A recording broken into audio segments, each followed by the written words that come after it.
Okay, sige. Para medyo mawala-wala yung ating kaba and medyo kahit papaano ma-energize tayo for today, let's have a quick roll call of the students, of course, who are here with us to witness this amazing event. I would say amazing. Tama, Ma'am Jo? Correct. Okay, sige. So let's have, this is just a quick roll call, don't worry. Sige, let's have the students from the Institute for Disaster and Emergency Management. Are you here with us? Yes. Palakpak naman Palakpak konti. natin yan. All right, may mga apat. Okay. Next, we have the College of Business and Financial Science. Wala pa sila. Okay. Institute of Psychology. Are you here with us? Yes. College of Innovative and Teacher Education.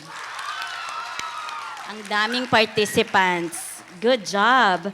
College of Engineering and Technology. May tatlo. Mga tatlo. Okay, sige, Ma'am Jo. How about the students from the College of Computing and Information Science? Nandito ba kayo? Wala. On the way. On the way. Yeah. How about Institute of Arts and Design? Woo! Yeah. How about Institute of Social Work? Ito ba sila? Wala pa po. Institute of Accountancy? Ay. Wow! Ready. How about Institute of Imaging Health Science? Okay, mga 8. College of Tourism and Hospitality Management. Yan, okay. Sobrang taas ng energy nila, di ba, Ma'am Mika? Kailangan natin yan for today, Ma'am Jo. Okay, sige po. So we are expecting 1,000 students here, no? Dito sa atin, sa University of Makati Performing Arts Theater. Okay, sige, siguro on the way pa lang din sila. All right, so now to formally welcome us to this academic gathering, may we call on stage the Chair of the Department of Natural Sciences, Professor Leonardo N. Pasquito, for the welcome remarks. Let's give him a warm of applause.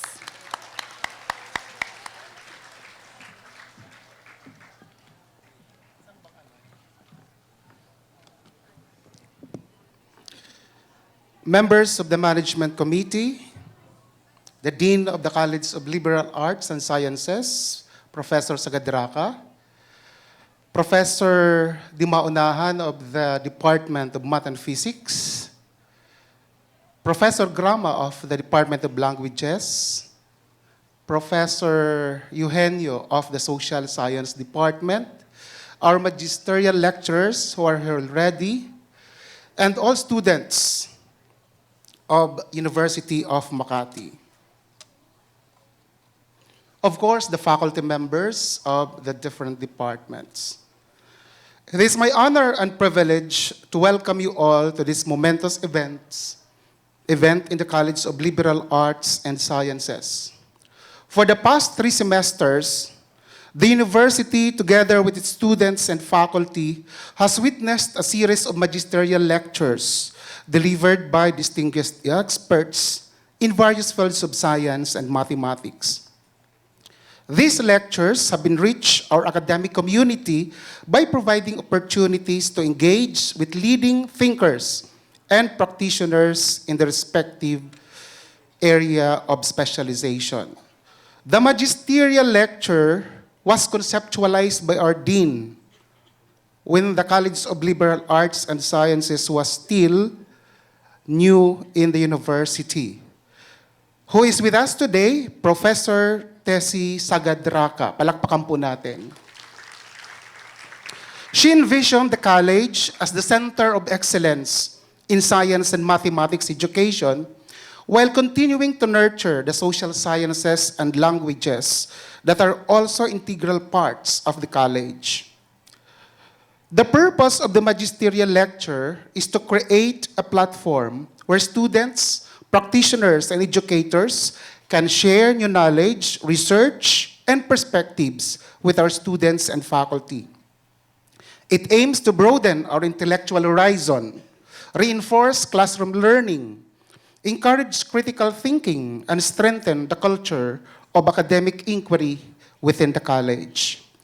Every semester, ladies and gentlemen, we invite lecturers from various academic institutions and organizations to deliver with us talks and share their expertise here in University of Makati. These speakers are exemplary professionals in their respective fields of studies. Among them are experts in environmental science, such as Attorney Antonio Lavinia of the Manila Climate Observatory, who delivered a magisterial lecture on climate change. Dr. Gay Jane Perez of the Philippine Space Agency, who led us an interactive lecture on space science. In mathematics, we have Director Haji Alegre of the Technological University of the Philippines, who discussed the mathematics and the impact of voting. And Ms. Lilia Lagrimas Martinez of the Department of Education, who lectured on us on the statistics of the modern world. Our own faculty members have also contributed their expertise by presenting to us specialized topics such as surrogacy and in vitro fertilization by Professor Carmela Sison. Nandito po siya lahat. Nandito po siya ngayon. Palakpakan po natin. And secure communication by Professor John Paul Dagum. I hope nandito si Sir Dagum. Okay, palakpakan po natin. These lectures demonstrate the depth of knowledge and research within our academic community. Today, ladies and gentlemen, you will once again witness insightful presentation from our faculty members. Of course, I will not anymore mention the names for surprise effect, even if it is flashed on stage. Who will give us a lecture on pamahiin and voting system. As the renowned physicist Albert Einstein once said, the important thing is not to stop questioning. Curiosity has its own reason for existing.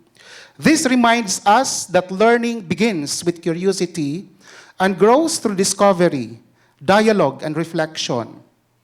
The very spirit the magisterial lecture seeks to cultivate. Ladies and gentlemen, once again, welcome to this momentous event. Sit back, relax, and enjoy this opportunity to learn, relearn, and even unlearn certain ideas so that we may deepen our understanding. Be open to the knowledge that will be shared today, and I hope that at the end of this magisterial lecture, you will leave with new insights. Share to your family. Share ideas to the public, to your fellow students, and be better equipped to face the challenges of the world outside this University of Makati Performing Arts Theater. As the late Tomas B. Lopez Jr., the longest-serving president of this university, once said, we must never forget who we are, whom we are for, and what we have to do for those for whom we are. In other words, hindi dapat makalimutan ng mga guro ang kanilang tungkulin bilang bahagi ng akademikong pamayanan para kanino lang ginagawa ang mga gawaing tulad nito para sa mga mag-aaral sa lipunan at sa bayan. Finally, may this gathering remind us of who we are as members of this academic community. Again, welcome to the Class Act Season 4, a back-to-back magisterial lectures of the College of Liberal Arts and Sciences. Thank you.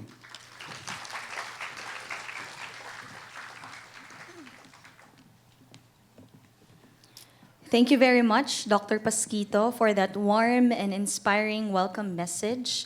Once again, we were reminded about the previous topics or lectures that we had from the previous magisterial lecture. And it was very, I would say, tawag nito, parang inspirational and informative. Yan, yun po yung term.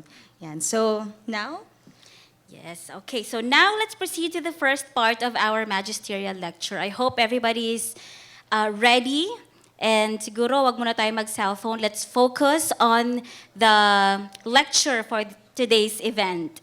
So to introduce our first magisterial lecturer, may we call on Dr. Maria Carmela Ciso Nacario, faculty from the Department of Natural Sciences. Let's all give her a warm of applause.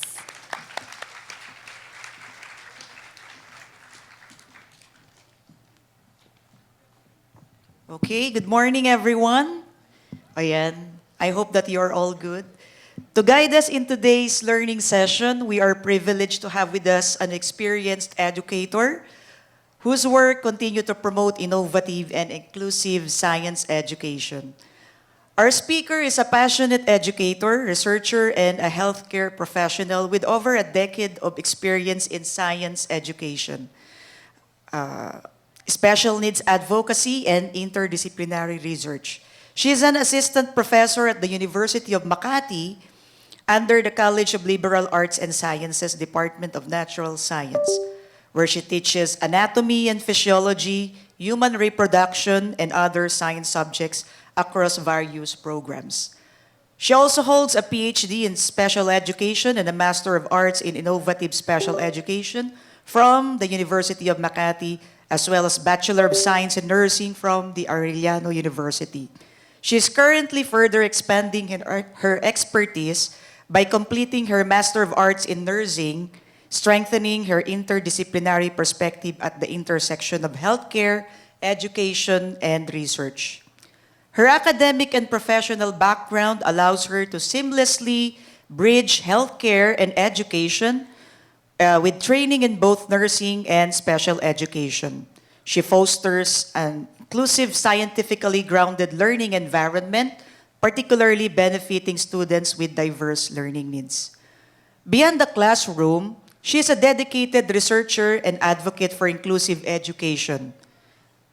She represented the Philippines in international conferences in Thailand and Cambodia, where she presented her work on a research-based web application designed to help children with maladaptive behaviors develop essential daily living skills.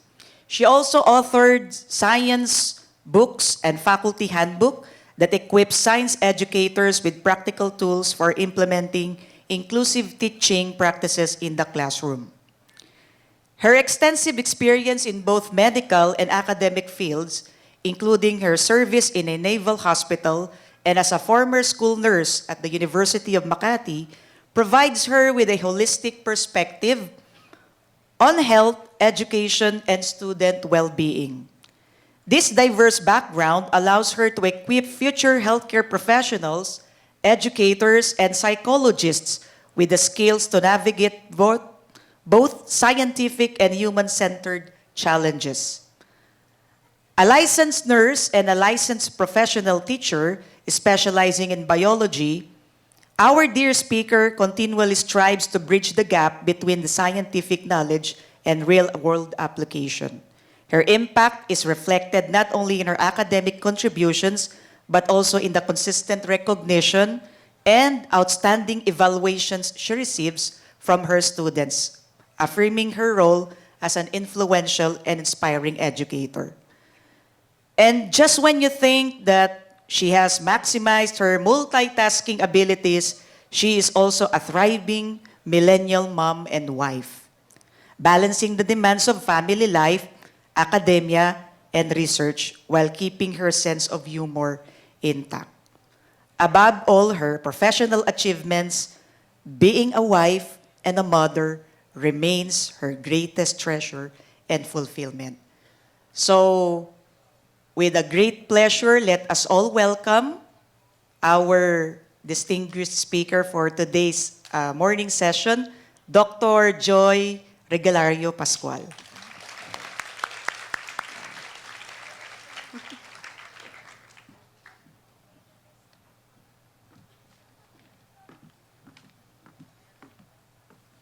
Good morning, everyone. Good morning. Again, good morning, everyone. Okay, first off, I would like to thank Professor Maria Carmela Ciso Nacario for that very generous introduction. Thank you, Bess. I also would like to acknowledge the presence of our Dean of College of Liberal Arts and Sciences, Dean Tessie Tapiador Sagedraca. Magandang umaga po, ma'am. Also, the department heads of class, starting with my boss, Director Leonardo Pasquito, Professor Blanca de Maunahan, Professor Grama, and of course, College Secretary of College of Liberal Arts and Sciences, Professor Eden Rafalio. I also would like to mention my fellow faculty members. Mahina ba? Mahina. Mahina daw. Okay, so let me just use this microphone. Is this much better? Okay, so again, ano pang ga-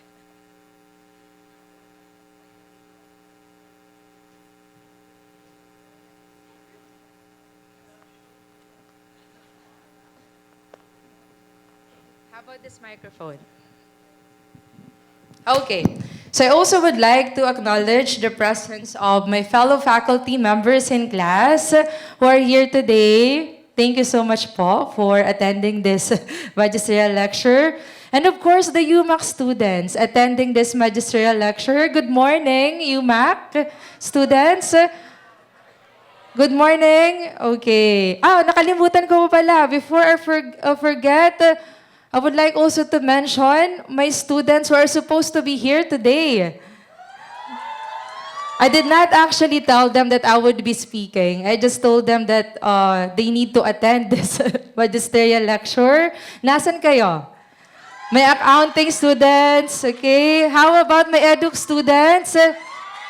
How about my business management students? Nandito ba sila? Mukhang hindi ko sila nakikita. But anyway, again, good morning everyone. So the topic that I will be discussing today is actually a product of a research that I did in one of my classes, and that's anatomy and physiology. So if you're not that familiar with anatomy and physiology, anatomy is the study of structures, body structures, like organs, of course, there's the tissues, and there's the body systems. And when we say physiology, it's another branch of science that studies the functions of those body structures and how they are working together. So each time we are discussing a new topic, my students would always ask me questions like, Ma'am, totoo po ba ito? Ma'am, totoo po ba na nagkakos ng UTI ang Coke? Ma'am, totoo po ba na bawal maligo if you have your monthly period? Those things. So, that was quite surprising for me because my students were students of anatomy and physiology. They are studying how the human body works. And also, there's this assumption in higher education that once you enter a university, put on that uniform, students, you become more immune. You're supposed to be more immune to superstition or pamahiin, especially if you are studying science like anatomy and physiology. It should be easier for you to dismiss those pamahiin. Okay, like for example, let me use this clicker.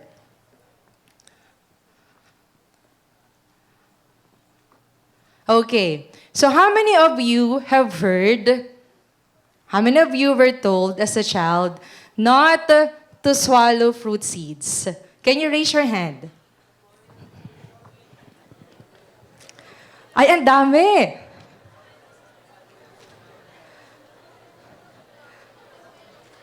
Okay, let me ask a few of you. May I know the reason why you're not supposed to swallow fruit seeds? Sige nga. Kasi kapag, anyone, can someone give them a microphone? I want to hear from you, class, or from you guys, rather. Ayan. Okay, thank you, Professor Pollack. Why we should not be swallowing fruit seeds? Iyo, go ahead. Kasi ma'am, tutubo daw sa sa tiyan daw, ma'am. Na kapag nilunok natin yung buto ng prutas, tutubo. Sa tiyan daw, ma'am. Tutubo yung halaman sa tiyan, just imagine. Okay, so how about this? Oh, so this is very timely now that the Good Friday is coming.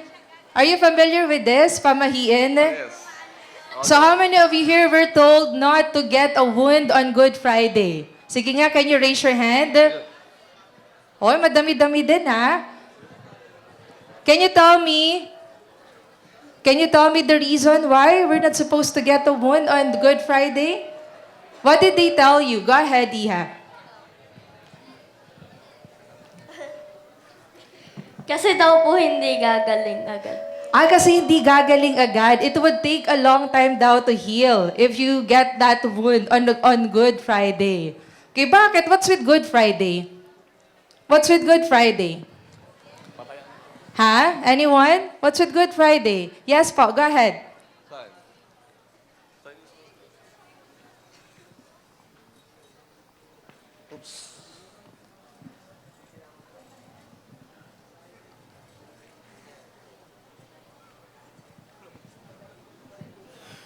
Hindi daw po gagaling agad kasi patay daw po si Jesus. Oh. We're also informed that it was because of that reason that it was a day that represents death and mourning. So ibig sabihin, ganun din ba yung clotting factors natin or yung immune system natin, they're also on a holiday. Di rin sila gumagalaw because it's a day of mourning. Okay. So thank you so much. And how about this? Can you check your palms right now? Alam nyo ba to? Can you see if any of your palms feel itchy now? Sige nga. I guess among the Pinoy pamahiin, this is the Pinoy pamahiin that we all like to experience. Bakit? What's with this pamahiin? Magkakapera. Okay. I've heard it. Thank you, Professor Pollack. Di ba ang saya na kapag nangangati daw yung palad natin, may darating na pera? Di ba? Sige nga, pakicheck. Nangangati ba? Does it feel itchy now? Or baka naman sinampal na tayo ng kahirapan? Hindi naman. Okay. So, of course, we're all laughing right now because we treat those pamahiin as jokes. But for sure we know that there are some pamahiin that are so deeply rooted in our family, in our culture, that we still practice them up to this day. And according to research, even among educated individuals or even adults, it's not just for children, it's not just for our lolas and lolas or from the elders in our family, even you class or even you guys, even educated individuals, it's still very much present up to this day. And we Filipinos, we have a long list of Pinoy pamahiin. So looking at the slide right now, you would see that they are deeply connected in our human body, in our health, at the same time, in our healing. So look at this part here.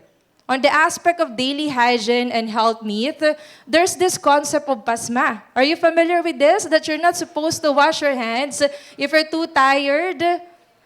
How about this menstrual taboo? Imagine this, girls, na hindi pala tayo pwedeng maligo if we have our monthly period. Okay? And for sure you were warned not to cut your nails at night. Diba?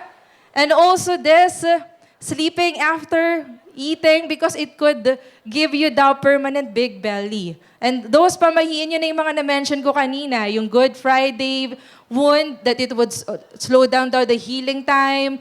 There's also this childhood growth myth, yung swallowing seeds, natutubo nga daw yung halaman sa loob ng tiyan natin. And there were so many pregnancy restrictions or pamahiin out there. Like for this one, na hindi daw maganda na tumayo sa may pintuan because it could give you labor complications, just imagine. Okay? And this is the reason why I conducted this study. What if we place pamahiin or those pamahiin beside anatomy and physiology? What do you think would happen to those pamahiin? Do you think they would collapse? Do you think they would collapse or they would disappear or they would still survive even to those students who are studying anatomy and physiology? How about you? you can also ask yourselves this question. Naniniwala pa ba kayo sa pamahiin? Can you raise your hand if you're still believing in pamahiin? Oh, okay. So thank you po. So I specifically asked them these 3 questions. First, have you heard this belief before? Second, do you actually believe it?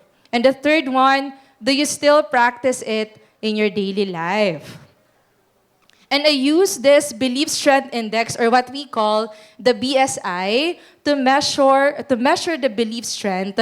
So BSI is like your jiwa for superstition. So it would tell you how strongly you are believing in a particular pamahiin. So as you can see in this slide, if the score is close here in 0, that means you are a pure skeptic. You rely on scientific evidence. But if your score is close to 1, you are a pure believer of those pamahiin. You trust tradition, you trust the culture, and you accept the family wisdom you have. And of course, again, the respondents in my study are actually university students like you. They are studying anatomy and physiology, so it's expected that they're supposed to dismiss somehow those pamahiin kasi nag-aaral na sila. They're studying how the human body works. So what do you think is the result of this study? Do you think science is winning? Do you think anatomy and physiology is winning? Or pamahiin still survives? Oh, it's the pamahiin. How about the others? How about the others? Do you think science is winning here? Okay, so let's check the result now. So it's actually quite surprising because the score of my students is 0.59. What does it mean by this? They are moderate believers. They're not pure skeptic. They're also not pure believer. They don't reject all the pamahiin, but they don't also believe in all of the pamahiin. So that's why it's 0.59. Okay, what does it mean by this? Ayan, what does it mean by this moderate believer? Kasi kung titingnan natin, why would students studying anatomy and physiology still hold on to some of this pamahiin? Kasi, di ba, nag-aaral na sila ng hormones, nag-aaral na sila ng body structures. So why would they still hold on to those pamahiin? Because according to that assumption, to that theory, that once you start studying science, it would be easier enough for you to dismiss those pamahiin. They would just disappear. But in this result, they are moderate believers, naniniwala pa rin po sila. Okay? So in my investigation, social science has an explanation for this. So it's what we call the cultural cognition theory. So when we say cultural cognition theory, people do not interpret information based purely on scientific evidence. We interpret information in ways that protect our cultural identity and the groups that we belong to. So in other words, knowledge is not just about facts. It's not just about science. It's also about our belongingness. The knowledge that we got from our family, from our friends, or from our community. So it's not purely evidence. So that's what cultural cognition theory is. So I actually have a personal experience about this. Naalala ko when I was pregnant with my son, my mom suddenly became my personal doctor or my personal OB. Every day, lagi siyang may paalala. She would always remind me to be cautious on so many things. One day, or one time, I was just standing at the door, then my mom would say, "O Joy, wag kang tatambay dyan sa pintuan kasi mahihirapan kang manganak." Because apparently, standing near a doorway makes giving birth difficult. Have you heard of that pamahiin before? How about this? Ito, imagine this. I don't need to I don't need to do a gender reveal party anymore because by just looking at my tummy, malalaman mo na daw kung ano yung gender ng baby. So my mom said, mukhang matulis yung tiyan mo, lalaki siguro yung magiging baby mo. And it turned out to be it turned out to be true because I actually gave birth to the cutest little boy. Okay? So yun, ano ba yung opposite nito? Yung isa kasi matulis yung tiyan. Pag babae, bilog. Bilog yung tiyan. Okay? So there's really no need na pala for us to undergo ultrasound because our belly or the shape of the belly can be a form of ultrasound technology. Okay? Or how about that one in the right side? Okay. Di rin ako pinayagang magtahe. Because apparently, baby's umbilical cord might wrap around the neck. Ang dami, di ba? Ang daming paalala. I think this one is my favorite. Pwede pala nating i-manifest yung itsura ng magiging baby natin. What do you need to do, students? You just need to look at the picture of your favorite celebrity. Di ba? Yung mga favorite natin na K-drama actor, like for example, si Cha Yun-woo. Sino ba yung mga bet nyo ngayon? Si Park Bo-gum. Oo, di ba? Yung mga ano pa? Sino pa yung mga bet nyo ngayon? So apparently, you just need to look at your favorite celebrity picture kasi magiging ganun daw yung itsura ng baby mo. Okay, so this one, yung eating dark food na yan, it has something to do with the color of the food that you're eating. Diba? Kasi sabi, eating dark food would give you darker baby. So imagine the worry of my mother when she saw me eating dinuguan. Okay? Kasi magiging maitim daw yung anak ko kapag gano'n ang mga kinakain ko. So ang mga binibigay niya sa akin, yung lanzones, yung mga mapuputing pagkain. Okay? So she was really cautious about these things. And these examples is cultural cognition theory in action. Cultural cognition theory in action. Nasaan na siya? Yun. Okay? Because again, we're not just relying on scientific evidence here, we're relying sometimes on our cultural identity. Okay? So yun po siya. So when I was hearing this from my mom, of course, as a nurse, I tried to explain kung paano na-develop yung baby. Or I tried to explain about DNA, about heredity, or fetal development maybe. Pero alam nyo ba, yung naging sagot ng mama ko sa akin, nasabi niya, naku Joy, mas marunong ka pa sa matanda. Papunta ka pa lang, pabalik na ako. So suddenly, my scientific explanation became a family problem. Mahirap makipagtalo. So syempre, oo ka na lang. So that's cultural cognition theory information. So if it's, even if it's not that accurate, you're just accepting that tradition. You're just accepting that belief. Because again, it's deeply rooted na in our family, in our culture. How about my students? Ayan, how about the students in my ANAFE class? How do modern students like you filter tradition? So I want you to look at that biological lens in the middle. Nakikita ba?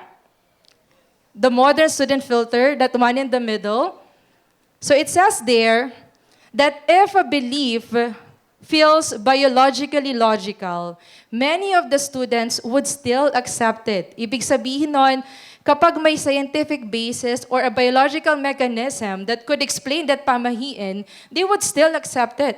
Like, for example, this belief that sleeping after eating is harmful. 82% of my students still accept this.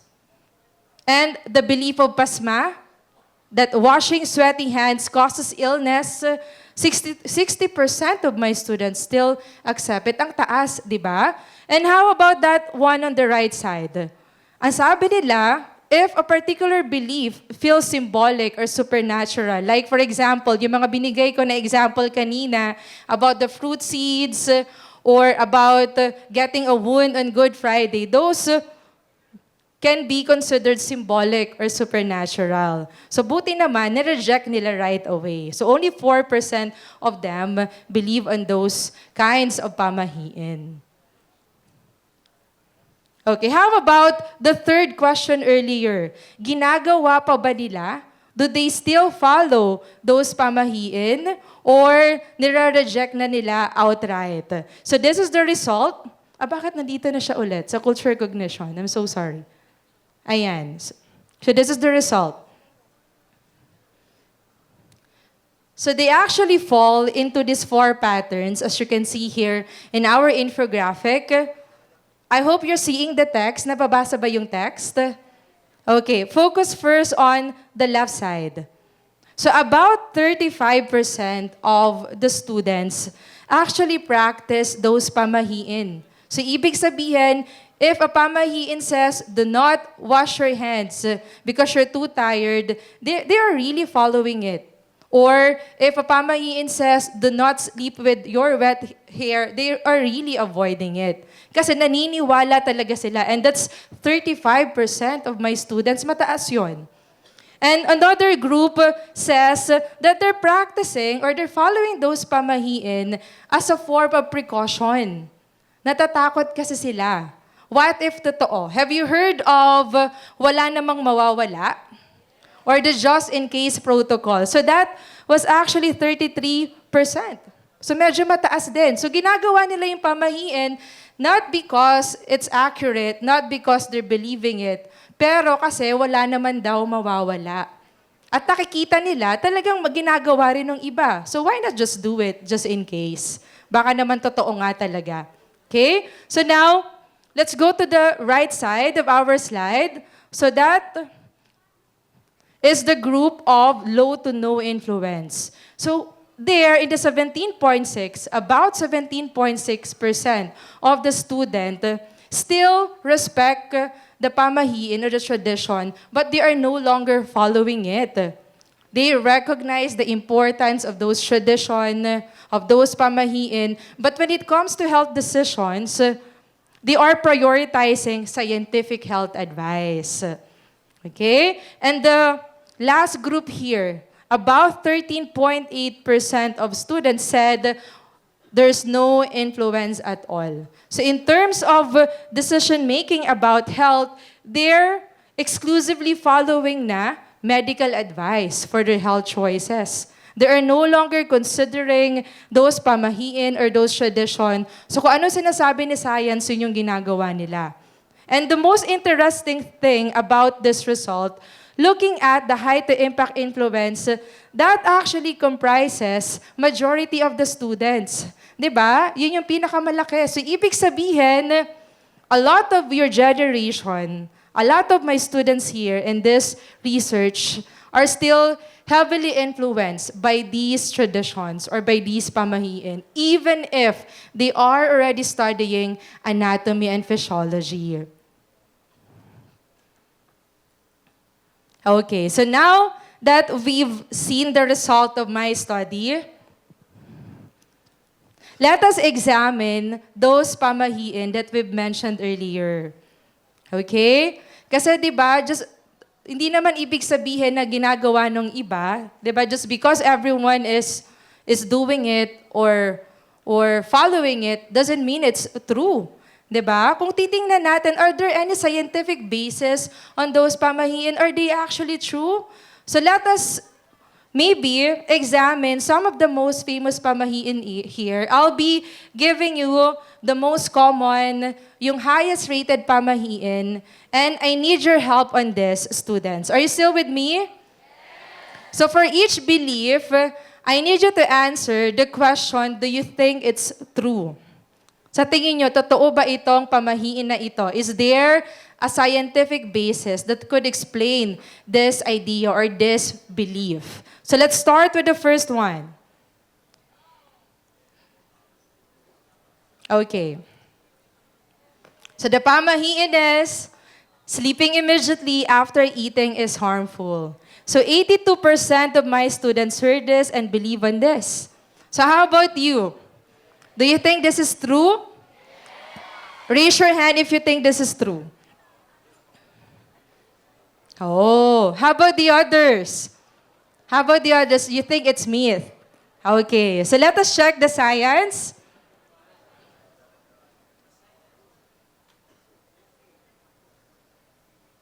So of course, the body system involved in that pamahiin is the digestive system. So that's why you're seeing stomach and esophagus. Okay? So when you eat, of course, your digestive system becomes very active. So your stomach would produce a lot of gastric juices, like hydrochloric acid. Are you familiar with hydrochloric acid? And of course, other enzymes that can help you break down, diba, the food that you ate. Okay? So imagine yourself lying down right after eating a heavy meal. So what do you think will happen to those gastric content? Look at the picture. The stomach acid may move up because the gravity is no longer helping you keep the content in your stomach. So that's why you're experiencing the so-called acid reflux. Okay? So in our pamahiin, sabi kasi dito, sleeping immediately after eating is harmful. For me, the harmful word may be too strong. Hindi naman siya harmful talaga, but it could give you discomfort. Diba? Naranasan nyo na ba to? So maybe we could say that there's a little bit of truth in this, but not completely accurate. Okay? So now let's go to the next one.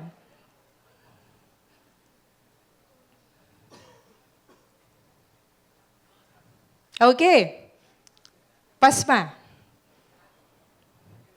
Washing hands after being sweaty causes illness. How many of you think this is true?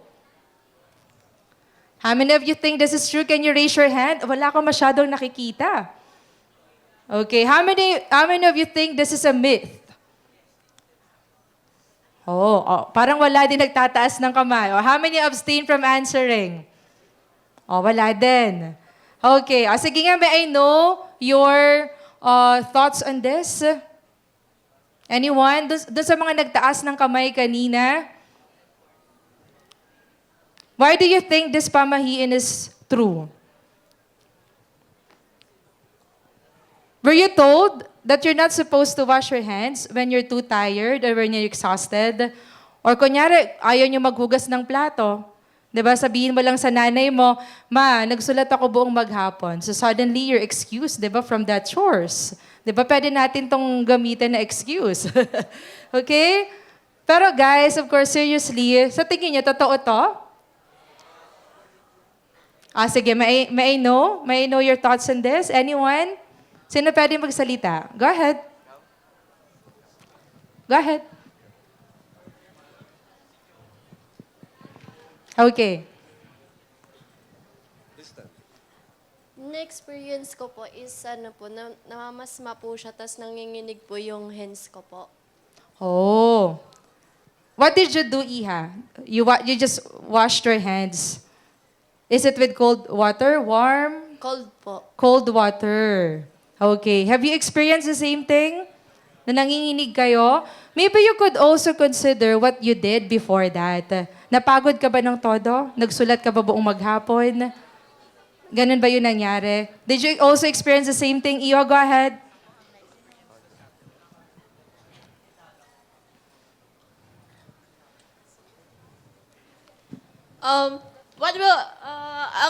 Akin po kasi, kapag pawisan ka po, then kapag naligo ka, papasmahin ka po. Bakit? Kasi po, nag-open daw po yung pores ng skin, which is yung nagre-release ng sweat mo. So ngayon naman, yung pagligo. That you're not supposed to take a bath if you're too exhausted. Di ba? Kahit gustong-gusto na nating maligo sa gabi, kapag pagod na pagod ka, minsan natatakot ka din because there's that, di ba? There's that pamahiin telling you that it could give you pasma. Okay? How about in that group? Any thoughts on this? Do you think this is true? Go ahead. Nahihiya. Okay, so let's check the science. Is there a scientific reasoning on this?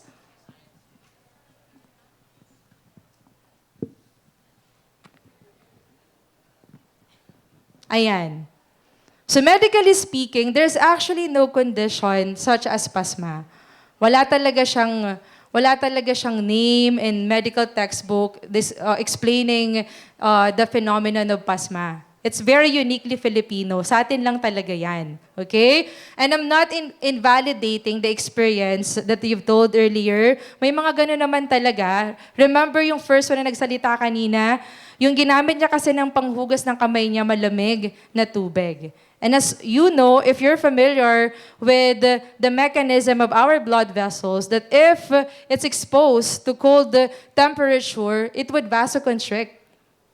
And it could somehow give you that tingling sensation or that numbness, but it will be just temporary.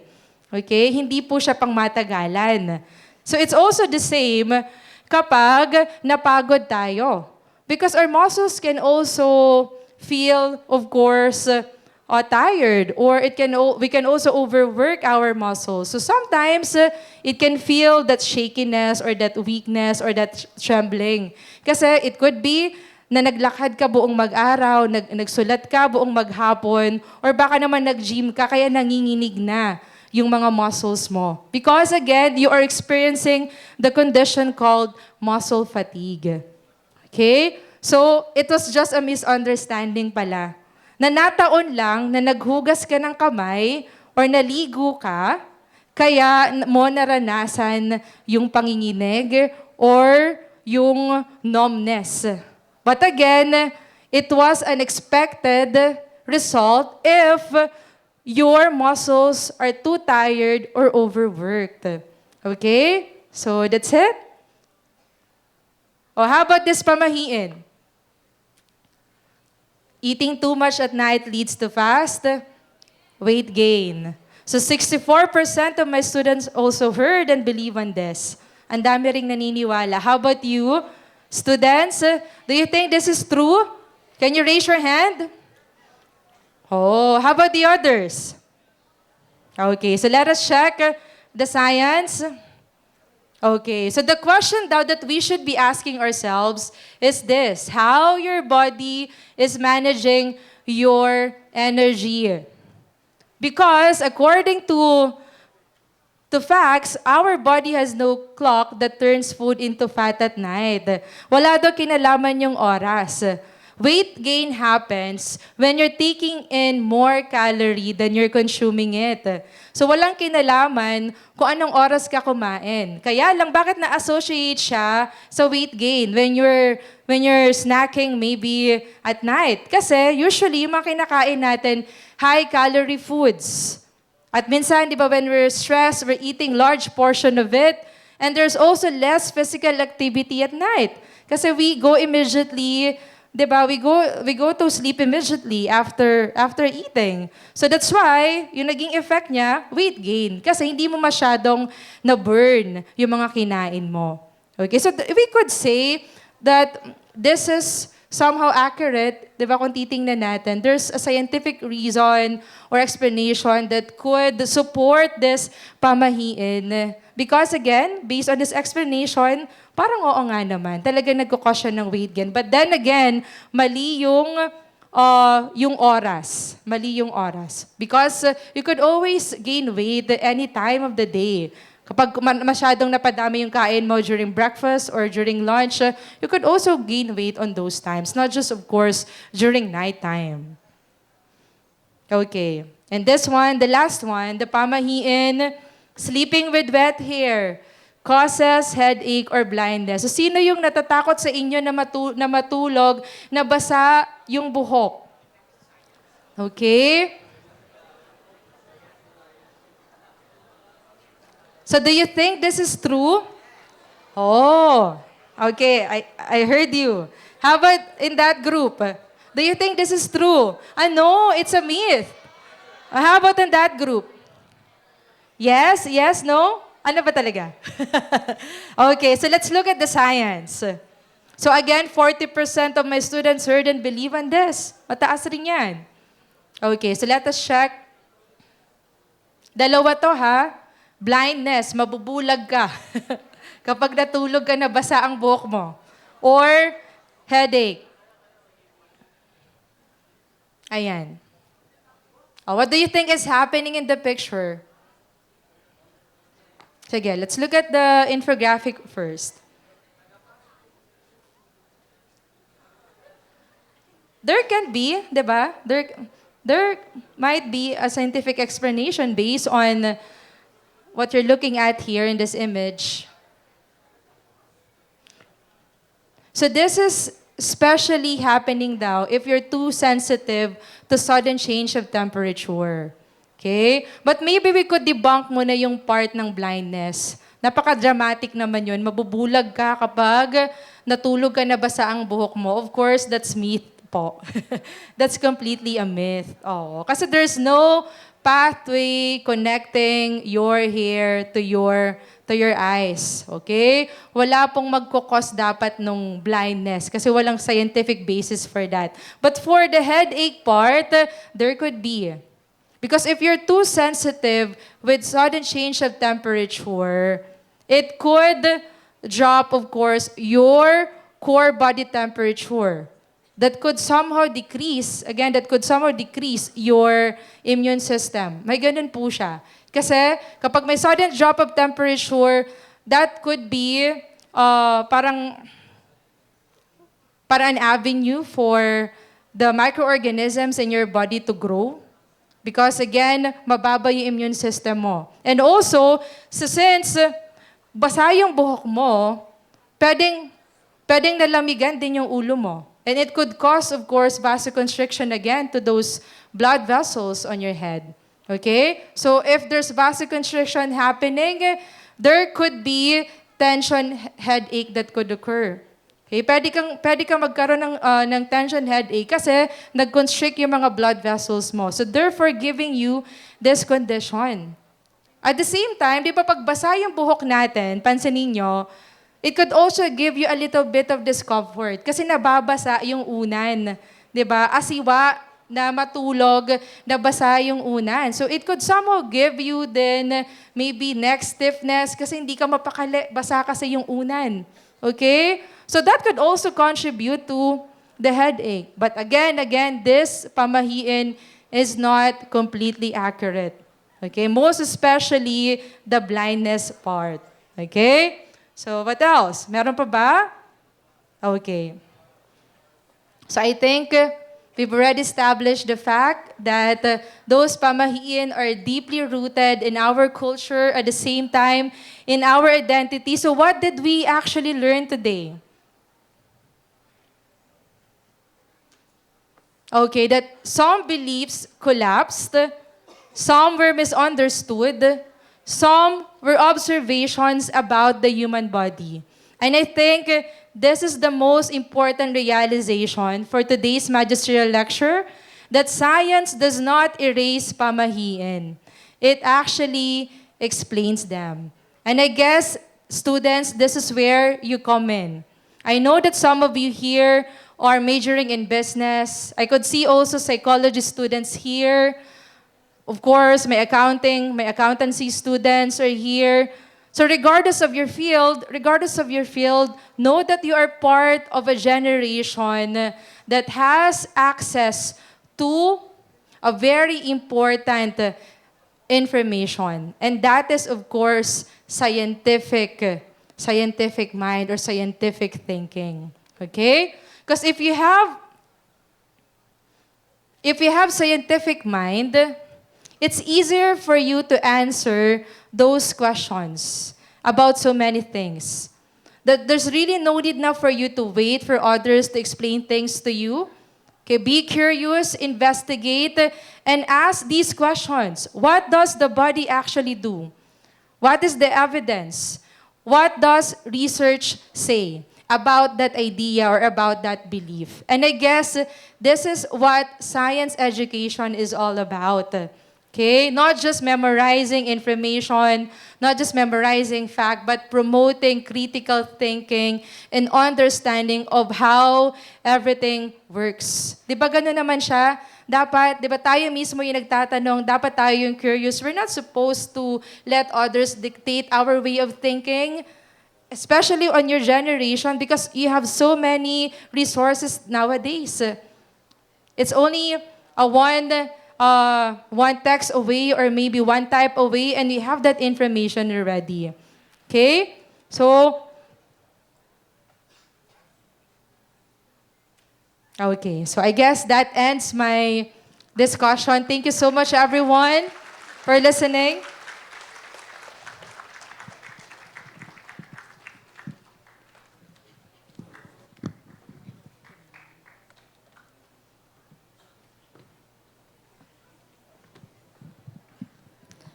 Thank you very much, Dr. Joy Pascual, for sharing your valuable knowledge and insights with everyone.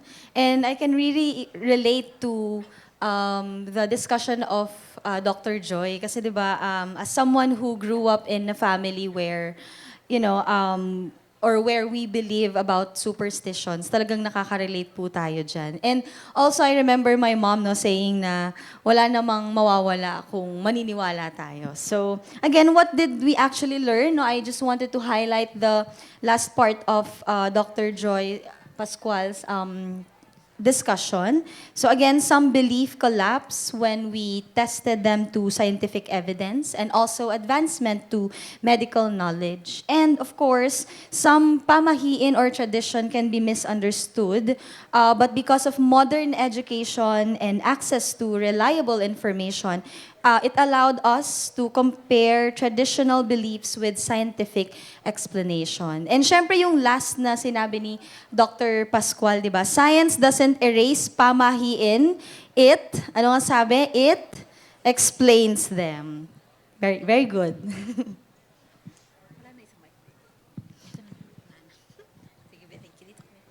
Ayan, sige. Thank you so much once again. Thank you, Dr. Pascual.